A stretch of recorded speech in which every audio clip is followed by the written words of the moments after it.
Everyone, आज की इस वीडियो में हम डिस्कस करेंगे क्लास 8 का चैप्टर नंबर 3 जो कि हमारे पास है अंडरस्टैंडिंग क्वाड्रिलेटरल्स। एक्सरसाइज 3.3 का क्वेश्चन नंबर 3 हम इस वीडियो में डिस्कस करेंगे। क्वेश्चन नंबर 3 हमें दिया है, can quadrilateral ABCD B a parallelogram, और हमें पहले पार्ट में दिया है angle D plus angle B जो है हमारे पास दोनों का सम 180 डिग्री है। तो क्वेश्चन में पूछा है कि क्या एक क्वाड्रिलेटरल जो है ABCD वो पैरेललोग्राम हो सकता है अगर उसकी जो साइड्स हैं उसके जो एंगल हैं B और D उनका जो सम है वो 180 डिग्री है। तो देखिए एंगल B और एंगल D का जो सम है वो हमें दे रखा है 180 डिग्री। अब हमें बताना है कि जो ये हमें कंडीशन दे रखी है angle B plus angle D की, जिसमें कि दोनों का जो सम है वो 180 डिग्री है, तो क्या ये पैरेललोग्राम होगा या नहीं होगा। तो देखिए जैसे कि हमारे पास एंगल D और B का जो सम है वो 180 तो दे रखा है, लेकिन और कोई कंडीशन हमें इसमें नहीं दे रखी है। तो अगर पैरेललोग्राम की हमें बोला है कि इन दोनों का सम, अपोजिट एंगल का सम 180 तो दे रखा है, लेकिन और कोई कंडीशन इस क्वेश्चन में हमें नहीं दे रखी है। तो एक्चुअली क्या होता है, जो पैरेललोग्राम होता है उसमें एडजेसेंट एंगल का sum, adjacent angles sum should be 180 degree. Adjacent angle का सम क्या होना चाहिए, 180 डिग्री होना चाहिए। और दूसरी जो कंडीशन हमें पैरेललोग्राम की होती है उसमें क्या होता है, opposite angles should be equal. Opposite angle क्या होने चाहिए, इक्वल होने चाहिए। अब इस क्वेश्चन में हमें ABCD ये क्वाड्रिलेटरल दे रखा है और बोला है D और B का जो सम है वो 180 है, लेकिन हमें ये नहीं पता है कि ये दोनों इक्वल हैं या नहीं है। तो it can be a parallelogram but need not, it can be ये हो भी सकता है but not to be a parallelogram. तो ये क्या होगा, ABCD can be, ABCD can be कब हो सकता था ये, अगर हमें पता होता D और B का जो मेजरमेंट है वो कितना है एक्चुअली, और ये दोनों अगर इक्वल होते तो हमें पता चल जाता कि ये पैरेललोग्राम है या नहीं है। क्योंकि पैरेललोग्राम की जो एक प्रॉपर्टी होती है उसमें क्या होना चाहिए, अपोजिट एंगल्स को इक्वल होना चाहिए। तो अब और एडजेसेंट एंगल, जैसे कि हमारे पास A और D एडजेसेंट एंगल हैं, तो एडजेसेंट एंगल का सम 180 होना चाहिए।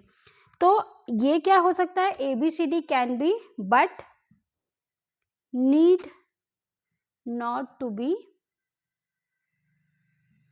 अ पैरेललोग्राम, क्योंकि हमें इसमें पता ही नहीं है कि जो अपोजिट एंगल हैं उनका मेजरमेंट कितना है और वो इक्वल है भी या नहीं भी। मे बी ये दोनों 90-90 भी हो सकते हैं, लेकिन हमें ऐसा तो कुछ गिवन है नहीं, तो हम इसको फुली नहीं बोल सकते कि ये पैरेललोग्राम होगा, ये जो क्वाड्रिलेटरल गिवन है ये पैरेललोग्राम होगा। तो फर्स्ट पार्ट का जो आंसर हमारे पास होगा वो होगा ABCD can be but not to be parallelogram, क्योंकि अगर हमें इस क्वेश्चन में D और B दोनों का मेजरमेंट दिया होता कि ये 90 और 90 हैं दोनों, ठीक है, अगर इन दोनों का मेजरमेंट जो है, दोनों का जो मेजर है और उनका जो सम है उनको प्लस करके 180 आ रहा है, वो तो करेक्ट है। लेकिन अगर हमारे पास एंगल B और D की वैल्यू 90-90 गिवन होती तो हम कन्फर्मली ये कह पाते कि ये ABCD जो है पैरेललोग्राम है। तो ये हो सकता है but need not to be parallelogram. ABCD can be but need not to be a parallelogram. तो पहले का आंसर होगा ये। सेकेंड पार्ट में जो हमें कंडीशन दी है वो दी है AB is equal to DC is equal to 8 centimetre and AD की वैल्यू हमें दी है 4 सेंटीमीटर और BC की वैल्यू हमें दी है 4.4 सेंटीमीटर। तो अब हम एक रफ स्केच बना रहे हैं पहले पैरेललोग्राम का, ABCD का। ABCD हमने पैरेललोग्राम बना दिया। अब देखिए AB is equal to DC, ये दोनों तो इक्वल हैं, इनका मेजरमेंट है 8 सेंटीमीटर। AD हमारे पास 4 सेंटीमीटर है और BC हमारे पास 4.4 सेंटीमीटर है। तो अब हमें बताना है ये जो मेजरमेंट्स दिए हैं क्वाड्रिलेटरल के, तो क्या ये क्वाड्रिलेटरल पैरेललोग्राम है या नहीं है। तो जैसे कि हमें पता है opposite sides of a parallelogram are equal.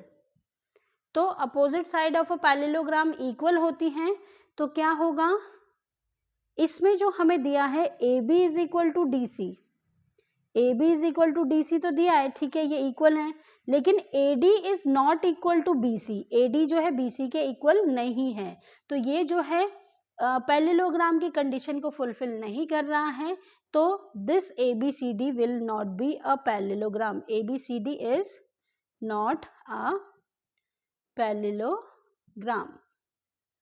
तो ये हमारे पास जो क्वाड्रिलेटरल है वो पैरेललोग्राम नहीं होगा, क्योंकि उसकी अपोजिट साइड जो है one of the opposite side is equal, but जो दूसरी अपोजिट साइड्स हमें दिख रही हैं वो इक्वल नहीं है, तो इसलिए ये पैरेललोग्राम नहीं होगा।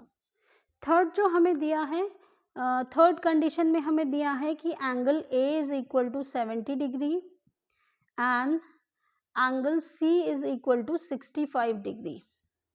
अब एक स्केच बना लेते हैं, रफ स्केच क्वाड्रिलेटरल का, जिसमें हम लिख लेंगे ABCD।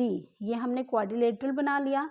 एंगल A हमारे पास 70 डिग्री है और एंगल C 65 डिग्री है, तो एंगल C जो है इक्वल नहीं है एंगल A के, एंगल A और C इक्वल नहीं है, और जैसे कि हमें पता है कि पैरेललोग्राम की कंडीशन को फुलफिल करने के लिए अपोजिट एंगल्स ऑफ पैरेललोग्राम, जो पैरेललोग्राम के अपोजिट एंगल्स होते हैं वो क्या होते हैं, इक्वल होते हैं, आर इक्वल।